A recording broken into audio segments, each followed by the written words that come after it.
Kabinet Zaken belakangan ramai dibicarakan sejak Presiden terpilih Prabowo Subianto disebut-sebut akan membentuknya di pemerintahan mendatang. Sejumlah negara terbukti pernah sukses saat menerapkan Kabinet Zaken. Lantas, apa itu Kabinet Zaken? Berikut ini ulasannya.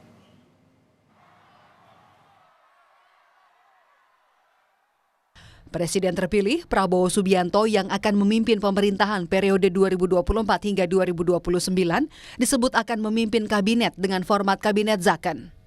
Apa itu Kabinet Zaken?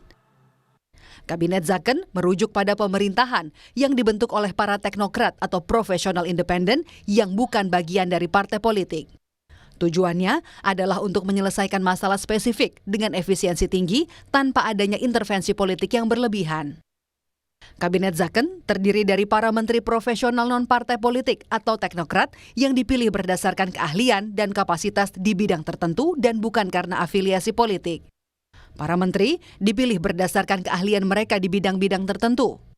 Hal ini dilakukan untuk bisa menghadapi tantangan besar seperti krisis ekonomi atau politik.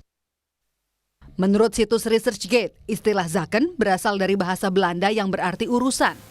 Sehingga Kabinet Zaken dapat diartikan sebagai kabinet yang fokus menyelesaikan masalah negara dengan urusan spesifik secara profesional.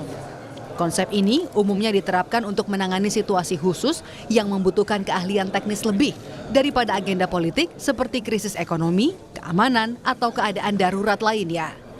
Di Indonesia, pernah ada kabinet yang didominasi oleh teknokrat. Terjadi pada Kabinet Darurat di tahun 1947 di bawah Amir Syarifuddin. Di tahun 1950 juga terbentuk Kabinet Natsir yang berisi sejumlah teknokrat. Belanda menjadi salah satu negara yang pernah berhasil dengan Kabinet Zaken. Adalah Kabinet Drees III di Belanda di tahun 1952 hingga tahun 1956. Kabinet ini dipimpin oleh Willem Drees dan berfokus pada pemulihan ekonomi pasca Perang Dunia Kedua. Berkat keahlian teknokrat yang mengelola sektor-sektor kritis seperti ekonomi dan keuangan, Belanda berhasil menstabilkan mata uang dan membangun kembali infrastruktur yang sangat penting bagi pemulihan nasional. Di Italia juga pernah ada Kabinet Monti di tahun 2011 hingga 2013. Kabinet ini dibentuk di tengah krisis utang Eropa ketika Mario Monti, seorang ekonom, ditunjuk sebagai Perdana Menteri. Kabinet ini sebagian besar terdiri dari teknokrat yang mengimplementasikan reformasi struktural penting seperti reformasi pajak dan tenaga kerja yang membantu mengembalikan stabilitas ekonomi Italia.